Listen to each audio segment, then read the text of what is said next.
सुनने से पहले धीरे से अपनी आंखें बंद करें, अपना ध्यान अपने हृदय पर लाएं, अपने हृदय की पवित्रता और विनम्रता को महसूस करें।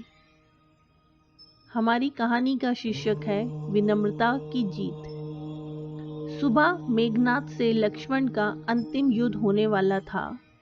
वह मेघनाद जो अभी तक जीवित था, जिसकी भुजाओं के बल पर रावण युद्ध कर रहा था, जिसमें सभी दिव्य शस्त्रों का उपयोग करने की शक्ति थी।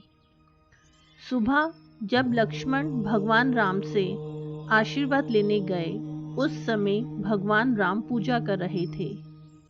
पूजा समाप्ति के पश्चात प्रभु श्री राम ने हनुमान जी से पूछा, अभी कितना समय है युद्ध होने में? हनुमान जी ने उत्तर दिया, प्रभु अभी कुछ समय है, यह तो प्रातःकाल है।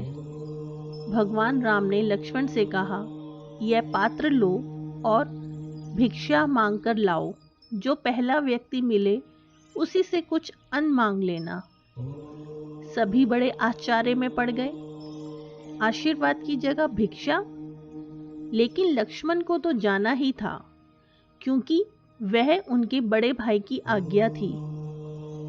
लक्ष्मण जब भिक्षा मांगने के लिए निकले तो उन्हें सबसे पहले रावण का एक सैनिक मिल गया।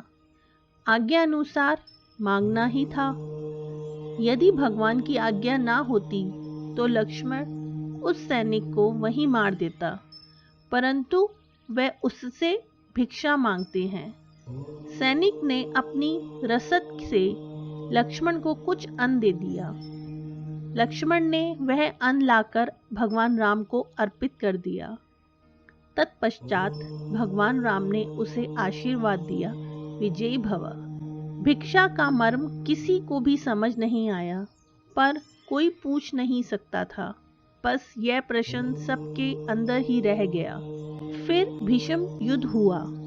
अंत में मेघनाद ने त्रिलोक की अंतिम शक्तियों को लक्ष्मण पर चलाया।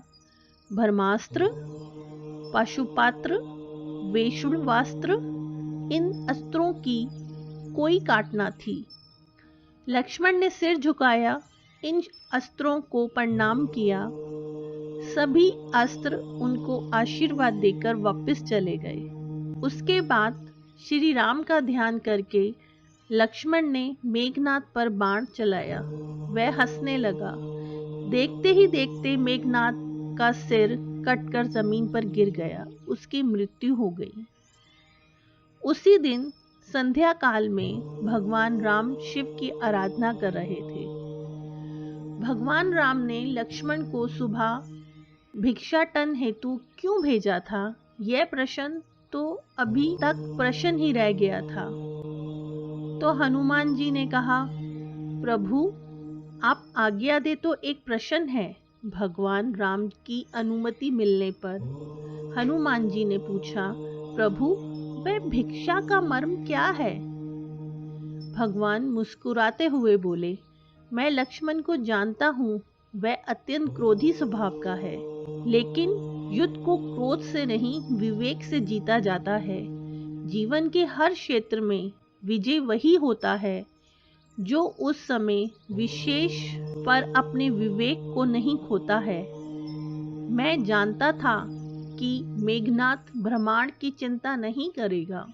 वह युद्ध जीतने के लिए हर तरह के दिव्य शास्त्रों का प्रयोग करेगा। इन अमोघ शक्तियों के सामने ताकत नहीं, सिर्फ और सिर्फ विनम्रता की ही जरूरत थी। इसलिए मैंने लक्ष्मण को सुबह झुकना बताया।